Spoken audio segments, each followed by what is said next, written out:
তো গাইস আজকে নিয়ে চলে এসেছি সেই কোরআনে পাখির নতুন একটা ওয়াজ মাহফিল, যেই ওয়াজ শুনলে গাইস আমাদের মনের ভিতরে কিন্তু আলাদা একটা আবেগ কাজ করে। তোমরা সকলে জানো হুজুররা কিন্তু মানে সবসময় বেস্ট হয়, মানে বেস্ট বলতে তাদের যতটা সামর্থ্য ততটা অনুযায়ী কিন্তু তারা লেভেলে থাকে অবশ্যই। তো আজকে কিন্তু আমরা দেখতে চাই যে ভীষণ একটা ভালো ভিডিও। তো চলো সবার প্রথমে আজকে টাইটেলটা আমরা জেনে নিই। অবশ্যই গাইস। তো বলছে ওয়াজ সাইদি সাহেবের অমরের কাহিনী। অমরের, তো আজকে আমরা অমরের কাহিনী শুনতে চলেছি দিলদার হোসেন সাইদি হুজুরের মুখে। মানে যার কথা শুনলে গাইস আমাদের মনের ভিতরে কিন্তু সত্যি আলাদা একটা ইমোশনাল কিন্তু কাজ করে। আর তোমাদের মনে হয় কিনা তোমরা কিন্তু অবশ্যই গাইস কমেন্টে জানিও। একদম মানে অমর, সে অমর হয়েছে কিভাবে, সে পুরো কাহিনীটা আজকে আমরা কিন্তু জানতে চলেছি অবশ্যই। তো আমাদের মেইন ভিডিও ডেসক্রিপশন বক্সে চলে আসবে, প্লিজ গাইস তোমরা ওখান থেকে চেক আউট করে নিও। তো চলো আজকের ভিডিওটি দেখা যাক। ইহুদি এসে একজন মুসলমানের বিরুদ্ধে নালিশ করেছে আল্লাহর নবীর দরবারে। নবীজি সাক্ষ্য প্রমাণ নিয়ে সবকিছু শুনে মিলে রায় দিলেন ইহুদির পক্ষে, মুসলমানের বিপক্ষে। কারে কয় মিজান। নবীজি বিচার করতেছেন, ইহুদির বক্তব্য শুনে মুসলমানের পক্ষে রায় না দিয়া রায়টা দিলেন ইহুদির পক্ষে। মুসলমান বেচারা অসন্তুষ্ট হয়ে গেলেন, তিনি চলে গেলেন হযরত ওমর রাদিয়াল্লাহু তাআলা আনহুর কাছে। কপাল কত খারাপ, তার কাছে গিয়ে বলছেন আমিরুল মুমিনিন। তিনি তো তখন আমিরুল মুমিনিন হন নাই, যে বলছেন ভাই ওমর একটা বিচারের সানি করার জন্য আসছি। বলে সানি আসছো আমার কাছে, পয়লা গেছিলা কার কাছে? গেছিলাম মুহাম্মদ সাল্লাল্লাহু আলাইহি ওয়াসাল্লামের কাছে। দেখেন অবস্থাটা, সবকিছু শুনে মিলে আমি মুসলমান চান্দা দেই, জিহাদের পয়সা দেই, সাথে সাথে থাকি, জামাতে নামাজ পড়ি, জিহাদের ময়দানে যাই। বিচারটা আমার পক্ষে না হয়ে রাসূল ইহুদির পক্ষে রায় দিয়ে দিলেন, এটা একটা কথা হইল নাকি? আপনি বিচক্ষণ মানুষ, সবকিছু শুনে মিলে আপনি বিচারটার সানি করে দেন। হযরত ওমর বলেন বাবাজি অপেক্ষা করো, আমি তোমার বিচারে সানি করতেছি, দাঁড়াও। হযরত ওমর ঘরের মধ্যে ঢুকলেন, তরবারি নিয়ে আসলেন, খাপের থেকে তরবারি বার করে হযরত ওমর বলেন যেই ব্যক্তি আল্লাহর নবীর ফয়সালা করার পর তা মানতে পারে না, তার সানি করতে আসে, তার ফয়সালা তো এই রকম করে করে দিতে হয়। তরবারি মারলেন, গর্দান পড়ে গেল। একজন রাসূল পাক সাল্লাল্লাহু আলাইহি ওয়াসাল্লাম এক ইহুদির কাছ থেকে ধার করেছিলেন এবং নির্ধারিত তারিখে ধারের টাকা পরিশোধ করেছেন। ওই ইহুদি প্রতিমধ্যে একদিন রাসূলকে ধরে বলছেন, মুহাম্মদ সাল্লাল্লাহু আলাইহি ওয়াসাল্লাম তুমি আমার কাছ থেকে যে টাকা নিয়েছিলে টাকাগুলি ফেরত দাও। উনি বলছেন আমি তো টাকা তোমাকে ফেরত দিয়েছি। কয় না, আমি টাকা পাই নাই, টাকা ফেরত দেয়। হুজুর বলছেন দিয়েছি, আর ও বলছে দাও। এমন সময় একজন সাহাবী এসেছেন, বলছেন হুজুর এখানে কি হচ্ছে? হুজুর বলছেন এই লোকটার কাছ থেকে আমি টাকা নিয়েছিলাম, টাকাটা ফেরত দিয়েছি, তারপরেও সে আমার কাছে বলছে না আমি ফেরত দেইনি। সাহাবী বলছেন হুজুর আমি জানি আপনি তাকে টাকা ফেরত দিয়েছেন। হুজুর বলছেন তা কি করে হয়? আমি যখন টাকা গ্রহণ করি তখনও তুমি এখানে উপস্থিত ছিলে না, আর যখন আমি টাকা তাকে ফেরত দেই তখনও তুমি তা দেখোনি, তুমি কোনো সময় এর সাক্ষী ছিলে না, উপস্থিত ছিলে না। তুমি কি করে বলছো যে আমি তার টাকা ফেরত দিয়েছি? তুমি সাক্ষ্য, তুমি যে সাক্ষী তার প্রমাণ কি? কি করে তুমি তা বলছো? সাহাবী বলছেন ইয়া রাসূলুল্লাহ আমরা আল্লাহ রাব্বুল আলামিনকে চিনতাম না, অসংখ্য মূর্তি পূজা করতাম, আমাদের বাপ দাদারা 14 গোষ্ঠী মূর্তি পূজা করত। আপনি বলেছেন এই মূর্তি পূজা চলবে না, এক আল্লাহর গোলামি করো, তার দাসত্ব করো। আল্লাহরে দেখি নাই, আপনার কথা মতো মা বাপের ধর্ম পরিত্যাগ করে হাজার হাজার শত শত মূর্তিগুলিকে পরিত্যাগ করে এক অদেখা আল্লাহরে বিশ্বাস করেছি, দেখি নাই। আপনি বলেছেন ফেরেশতা আছে, দেখি নাই, বিশ্বাস করেছি। আপনি বলেছেন জাহান্নাম আছে, বেহেশত আছে, দেখি নাই, বিশ্বাস করেছি। আপনি বলেছেন হে দুনিয়া এই জীবন জীবন নয়, আর একটা জীবন আছে, ওখানে আমাদেরকে উপস্থিত হতে হবে, জবাবদিহি করতে হবে আল্লাহর দরবারে। দেখি নাই, সাক্ষী পাই নাই, তবুও আপনার কথা মতো বিশ্বাস করেছি। হে আল্লাহর নবী, কোন সাক্ষ্য প্রমাণ ছাড়া শুধুমাত্র আপনার কথা মতো যদি এতগুলি বড় বড় কথা বিশ্বাস করতে পেরে থাকি, তাহলে ইহুদির এই মাত্র কয়েকটা টাকা ফেরত দিয়েছেন এ কথা কেন বিশ্বাস করব না? অবশ্যই ফেরত দিয়েছেন, কোনো সন্দেহ নেই। গভীর রজনীতে আল্লাহর নবী ঘুমিয়ে আছেন, গভীর রাত্রে মক্কা শরীফে হযরতে জিবরাইল এসে বলেন আসসালামু আলাইকা ইয়া রাসূলুল্লাহ, ইন্নাল্লাহা ইয়াকরাউকা সালাম। হুজুর, আল্লাহ আপনাকে সালাম বলেছেন। আর আমি দেখে এলাম আপনার ঘরের চতুর্দিকে কাফেরেরা তরবারি নিয়ে দাঁড়ানো। মেহেরবানি করে আপনি ঘুমের থেকে জেগে হিজরত করে মদিনায় চলে যান। নবীজি ঘুমের থেকে জাগলেন, হযরত আলীকে ডেকে বলেন, আলী রে, আমার বিছানার উপরে আরাম করে ঘুমায় থাকো, শুয়ে থাকো, আল্লাহর অর্ডার হয়েছে, আমি মদিনার দিকে চললাম। আমার ভাইরা, হযরত শেরে খুদা আলী রাসূলের দিকে তাকিয়ে বলেন, ইয়া রাসূলুল্লাহি, আপনার বিছানায় আপনার চাদর, আপনার কম্বলখানা গায়ে দিয়ে আমি শুয়ে থাকবো। সকালবেলায় কাফির বেঈমানেরা এই ঘরের মধ্যে ঢুকে আপনার বিছানায় আপনার চাদর মুড়ি দিয়ে আমি আলীকে তারা মুহাম্মদ মনে করবে, আর আমাকে মুহাম্মদ মনে করে তাদের তরবারি দিয়ে তারা আমাকে টুকরা টুকরা করে জমিন থেকে বিদায় করে দেবে। আমি আলীর দিলের মধ্যে কোনো দুঃখ কষ্ট থাকবে না, বরং আমার মনের মধ্যে এটাই তৃপ্তি হবে যে আমি আলীর জীবনের বিনিময়ে আল্লাহর নবী দুনিয়ায় বেঁচে আছেন। ভাইরা আমার, নবীজি ঘরের থেকে বেরোলেন। ঘরের থেকে বেরিয়ে দেখেন চতুর্দিকে কাফেরেরা হাতে এক মুষ্টি বালু নিলেন, শাহাতিল ওযু করে দম করে বালুটা ছাড়া দিলেন। চতুর্দিকে কাফেরে দাঁড়ানো, কাফেরদের চোখে বালু চলে গেল। বালি চোখে গেলে অবস্থাটা কি হয় আপনারা জানেন। দুই হাত দিয়া চোখ রগড়াতেছে কাফেরেরা। নবীজি সরে গেলেন, একটা কাফেরও দেখতে পেল না কোন ফাঁকে নবী চলে গেলেন। পরবর্তী সময় আল্লাহ রাব্বুল আলামিন নবীকে ডেকে বলেন, ওয়া মা রামাইতা ইয রামাইতা ওয়ালাকিন্নাল্লাহা রামা। ও নবী, আপনি নিক্ষেপ করেন নাই যখন আপনি নিক্ষেপ করেছিলেন, আপনি শুধু বালুকণা ছেড়ে দিয়েছিলেন, আর আপনার ঘরের চতুর্দিকে কাফেরদের চোখে বালুকণা পৌঁছে দেওয়ার দায়িত্ব আমার হুজুরাত গ্রহণ করেছিল। সুবহানাল্লাহ, সুবহানাল্লাহ। আমার ভাইরা, নবীজি হযরত আবু বকরের বাড়িতে গেলেন। দরজায় গিয়ে আস্তে করে নক করেছেন। দরজায় গিয়ে আস্তে করে নক করলেন। ভিতর থেকে আওয়াজ এলো, কে? ভিতর থেকে লাব্বাইকা সাদাইকা বলে হযরত আবু বকর বেরিয়ে এলেন। আল্লাহর নবী জিজ্ঞাসা করলেন, আবু বকর রে, এক ডাক দিলাম আর তুমি এক ডাকে সাড়া দিলে, তুমি কি ঘুমাও নাই? হযরত আবু বকর বলেন, ইয়া রাসূলুল্লাহ, আপনি বলেছিলেন আমাকে সাথে নিয়ে হিজরত করবেন। আমি চিন্তা করেছি না জানি কত গভীর রাত্রি নবীজি আসেন, আর আমার দরজার কিনারে দাঁড়ায়া নবীজি যদি দাঁড়ায়া দাঁড়ায়া ডাকে আবু বকর আবু বকর বলে, আমি আবু বকর যদি বিছানায় ঘুমায় আরাম করতে থাকে, নবীজির সঙ্গে বেয়াদবি হয়ে যাবে। এই ভয়তে আমি বিছানায় না শুয়া এই দেওয়ালের সঙ্গে দাঁড়ায়া দাঁড়ায়া ঘুমাচ্ছিলাম। ভাইরা আমার, নবীজি হযরত আবু বকরকে নিয়ে চললেন। কাবার দিকে তাকালেন, বাইতুল্লাহ শরীফের দিকে তাকায়া নবীজি চোখ থেকে দরদর করে পানি পড়ে আর ডাকে বলে, রে খানায় কাবা, ওরে কাবা, বড় আশা ছিল তোর খেদমত করব প্রাণ ভরে, কিন্তু তোর নিষ্ঠুর সন্তানেরা তোর কাছে আমারে থাকতে দিল না রে। নবীজি হযরত আবু বকরকে নিয়ে মদিনার দিকে না গিয়া উল্টা পথে জিয়াদ মহল্লার ভিতর দিয়া, মিসফালার ভিতর দিয়া, সাবাব জাবালের সোরে, দুইটা পাহাড় পাড়ি দিয়া জাবালে সুরে যখন উঠলেন, ফজরের রক্ত হয়ে গেল। হযরত আবু বকর বলেন, হুজুর, গুহার একটা পায়া গেছি, এর মধ্যে ঢুকি, তা না হলে কাফেরেরা দেখে ফেলবে। হুজুর, আপনি বাইরে বসেন, আগে আমি ভিতরে ঢুকি, যেহেতু গুহার মধ্যে সাপ বিচ্ছু থাকতে পারে, যদি কোনো সাপ বিচ্ছু থাকে আঘাত আমার প্রতি আসুক, আল্লাহর নবী মাহফুজ থেকে যাক। হযরত আবু বকর গুহা সাফ করে হুজুরকে ডাকলেন। হুজুর বলেন, আবু বকর, সারা রাত হেঁটে হেঁটে পা বেদনা হয়ে গেছে, তুমি বসো, তোমার উলুর উপরে মাথা রেখে আমি একটু ঘুমাইয়া যাই। নবীজি আরাম ফরমালেন। হযরত আবু বকর নজর করে দেখেন গুহার ভিতরে অনেকগুলি গর্ত, কোন গর্ত থেকে কোনো সাপ বিচ্ছু আসে নাকি। রুমাল ছিঁড়ে ছিঁড়ে গর্ত বন্ধ করতেছিলেন, দুই একটা গর্ত যা বন্ধ করা গেল না, পা দিয়া হযরত আবু বকর চেপে ধরেছেন। এক পাহাড়িয়া বিষধর সাপ দংশন করেছে হযরত আবু বকরের পায়ের উপরে।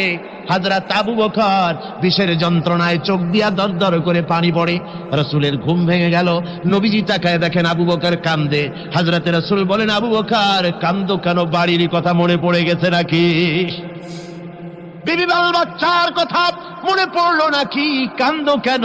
হযরত আবু বকর বলেন, ইয়া রাসূলুল্লাহ, আল্লাহর কসম করে বলি, সেই দিন আপনার প্রতি ঈমান এনেছি, আল্লাহর প্রতি ঈমান এনেছি, এই কলিজার ভিতরে বিবি বাল বাচ্চার চাইতে আপনার মহব্বত বেশি। সাপে আমাকে কেটেছে, তাই কাঁদতেছি। হুজুর সঙ্গে সঙ্গে মুখ থেকে থুতু মোবারক বার করে সাপে কাটা জায়গায় থুতু মোবারক লাগিয়ে দিলেন, যন্ত্রণা বন্ধ হয়ে গেল। হযরতে রাসূল বলেন, আবু বকর, এত সময় কষ্ট করলে কেন? আগে আমারে বলো নাই কেন? তাহলে তাড়াতাড়ি সেরে যেত, এত কষ্ট তোমার হতো না। হযরত আবু বকর বলেন, ইয়া রাসূলুল্লাহ, এটা তো সাপে কাটার যন্ত্রণা, এর থেকে বেশি যন্ত্রণাও যদি আমার হতো, যন্ত্রণার চোটে যদি আমার কলিজা ছিঁড়েও যেতে লাগতো, তবুও আল্লাহর নবী আরাম ফরমাচ্ছেন, নবীর আরামের ভিতরে আমি বিঘ্ন ঘটাতে পারতাম না। ভাইরা আমার, কাফেরেরা খুঁজতে খুঁজতে দুদিন পরে যখন এই জায়গায় তারা চলে এসেছে, এখানে এসে তারা গুহার কাছে পায়ের চিহ্ন শেষ দেখলো। একজন বলে ভিতরে আছে, আর একজনে বলে নাই, আর একজন বলে আছে, আর একজন বলে নাই। হযরতে আবু বকর বলেন, ইয়া রাসূলুল্লাহ, আমরা ধরা পড়ে গেছি, পালাবার কোনো পথ নাই, আমরা তো ধরা পড়ে গেলাম। সূরা তাওবার ভিতরে আল্লাহ রাব্বুল আলামিন এই কথাটা এভাবে তুলে ধরেছেন, ইয ইয়াকুলু লিসাহিবিহি লা তাহজান ইন্নাল্লাহা মা'ানা। আল্লাহ নবী ডেকে বলেন, আবু বকর, ভয় পেও না, আমরা মাইনরিটি নই, আমরাই মেজরিটি, আমাদের সংখ্যাই বেশি, ওদের ভয় তুমি করো না, কোনো চিন্তা করো না, ভয় পেও না, আল্লাহ রাব্বুল আলামিন আমাদের সাথে আছেন। সুবহানাল্লাহ, সুবহানাল্লাহ বিহামদিহি, আল্লাহ রাব্বুল আলামিন আমাদের সাথে আছে, কোনো চিন্তা করো না, ভয় পেও না। আমার ভাইরা, বান্দা যখন আল্লাহর প্রতি ঈমান আনে, আল্লাহর প্রতি যখন তার মহব্বত বেড়ে যায়, আল্লাহর উপরে যখন সে নির্ভর করতে শেখে, তখন সে দুর্জয় নরসার্দুলে পরিণত হয়ে যায়। জোরে বলেন সুবহানাল্লাহ। সে বীর পুরুষ, দুর্জয় নরসার্দুল। কারো হুঙ্কার, কারো অগ্নিচক্ষু, ফাঁসির মঞ্চ, জেল জরিমানা, বোমা, কিরিস, রিভলভার, স্টেন গান, কামান, এগুলির ভয়তে ভীত হয় না কে? মুমিন। কে হয় না? সে একমাত্র নির্ভর করে কার উপরে? আল্লাহর উপরে। বলেন কার উপরে? রাসূল পাক সাল্লাল্লাহু আলাইহি ওয়াসাল্লাম তিনি হযরত আলীর হাতে তরবারি উঠায় দিলেন। জুলফিকার বললেন, আলী, তুমি যাও, আজকের ময়দানে সেনাপতির দায়িত্ব পালন করো। হযরত আলী তরবারি হাতে নিলেন। ইসলাম আক্রমণকারী যে না, সে কথা বলতে আমি এই কথা নিয়ে আসছি। হযরত আলী গেলেন, যায় মুরাহহাবের সামনে পড়েছেন। মুরাহহাব হলো, হাদিসে এসছে, মুরাহহাব হচ্ছে কাফেরদের নেতৃত্ব দিচ্ছে।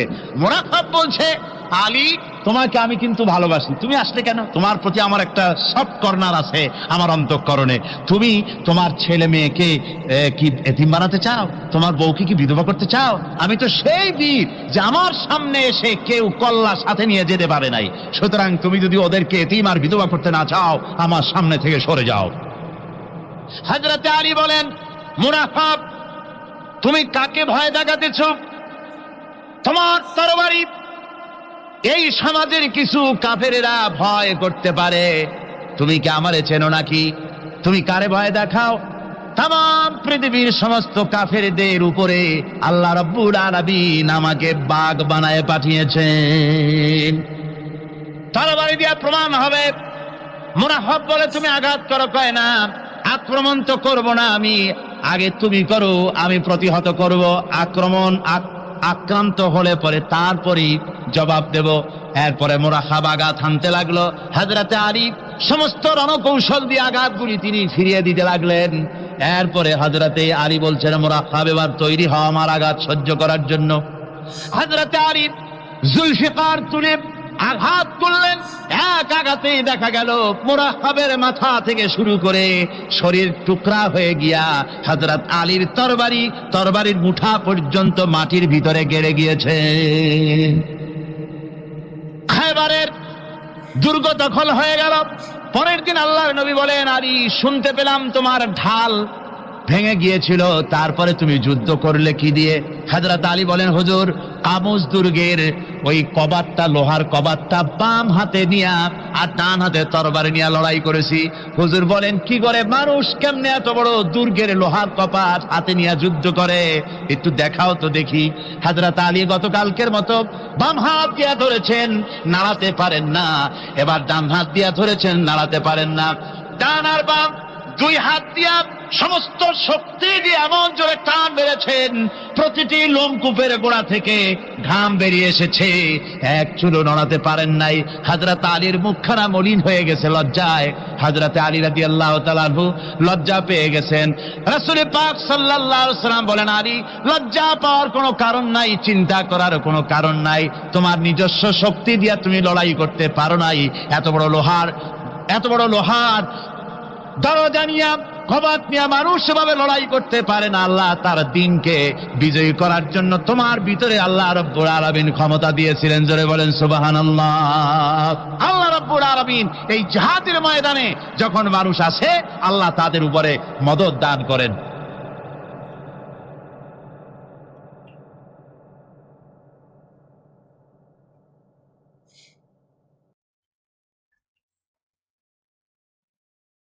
তিন 3000 সৈন্য নিয়ে সাহাবায়ে কেরাম আর এই সেনাপতি সব চললেন। মতার প্রান্তরে লড়াই হলো। এই লড়াইয়ের ময়দানে হযরতে যায়েদ অনেকগুলি কাফির সৈন্যকে জাহান্নামে পাঠিয়ে দিয়ে তিনি নিজেও শহীদ হয়ে গেলেন। এবার জাফর হাতে তরবারি আর এক হাতে ঝান্ডা নিয়ে এগোচ্ছেন সামনের দিকে। কাফেরেরা হযরত জাফরকে ঘিরে ফেলে দিল। আমার বন্ধুগণ, কাফেরেরা ঘিরে ধরে তরবারির আঘাত করলো জাফরের ডান হাত কেটে ঝুলে পড়লো। হযরতে জাফর এবার বাম হাতে তরবারি উঁচু করে ধরেছেন, এবার বাম হাতে কোপ দিল ওরা। এই কাটা দুইটা হাত দিয়ে বুকের সাথে হযরতে জাফর ইসলামের পতাকাটাকে জড়ায় ধরলেন। পাশের সাহাবীকে ডেকে বলেন, ও রাসূলুল্লাহর সাহাবী শোনো, আল্লাহ নবীকে আমার সালাম বলে দিও আর শোনায়া দিও, জীবনের শেষ মুহূর্ত পর্যন্ত ইসলামের পতাকা উঁচু করে রেখেছিলাম, মাটিতে পড়তে দেই নাই। আমার মনে হয় আমি এখন শহীদ হয়ে যাব, যেহেতু আমি এখন আমার নাকের ভিতরে আল্লাহর জান্নাতের সুঘ্রাণ পেতেছি। হযরতে জাফর শহীদ হয়ে গেলেন। হযরতে আব্দুল্লাহ বিন ওয়াহাব, হযরতে আবু উবাদা দুজনে মিলে ছুটলেন ঝান্ডা ধরার জন্য। ওনারা বলেন, এগিয়ে গিয়ে দেখি সামনের পরে চূড়ে পতাকা উঠতেছে। ভাবলাম আমরা যাওয়ার আগেই ইসলামের পতাকা কে ধারণ করলো।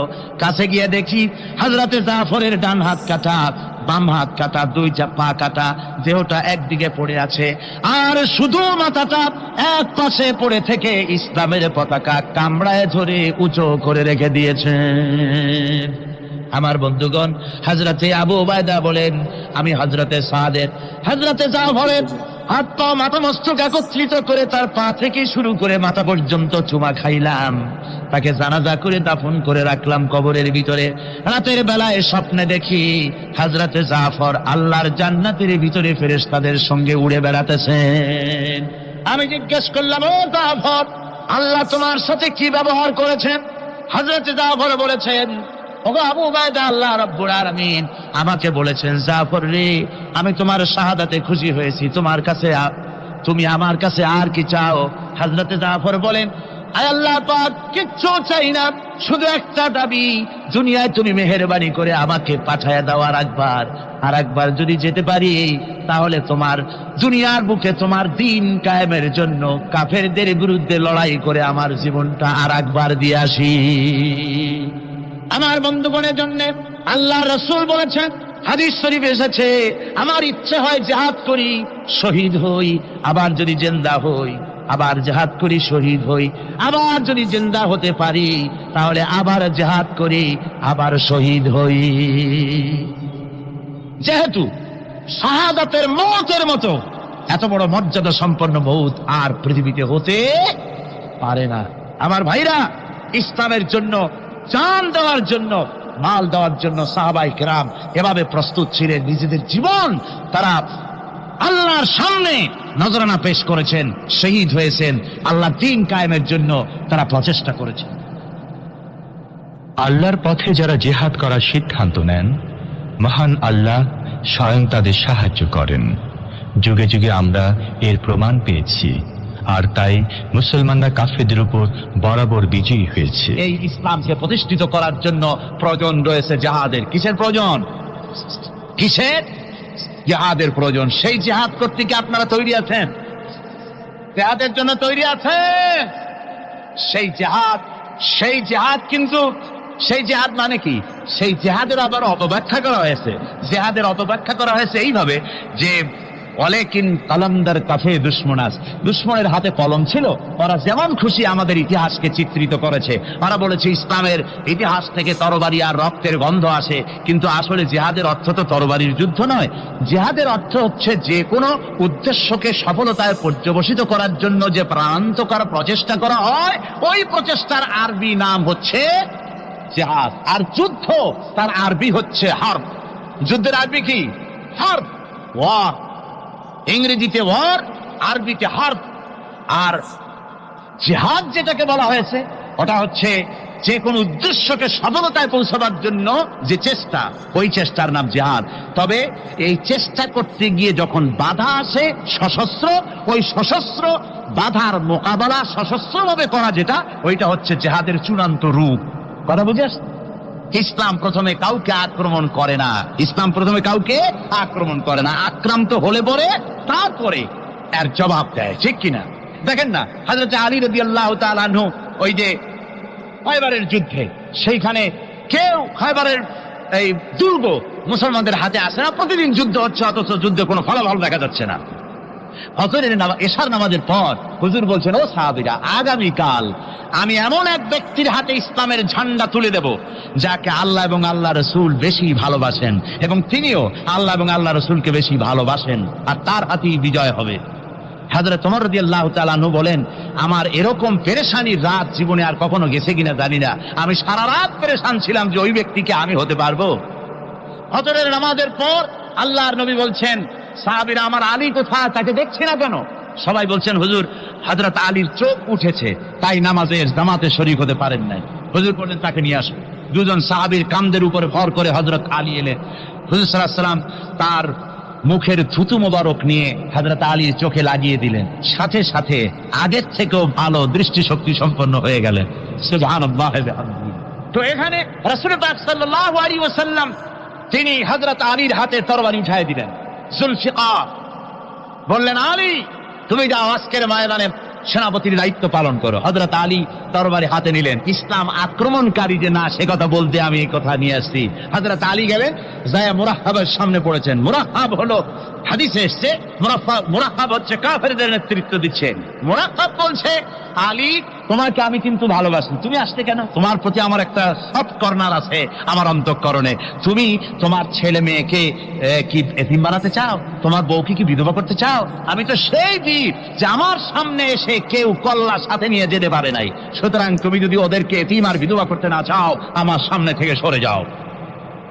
হযরত আলী বলেন, মুনাফিক, তুমি কাকে ভয় দেখাতেছ? তোমার তরবারি এই সমাজের কিছু কাফেরেরা ভয় করতে পারে। তুমি কি আমারে চেনো নাকি? তুমি কারে ভয় দেখাও?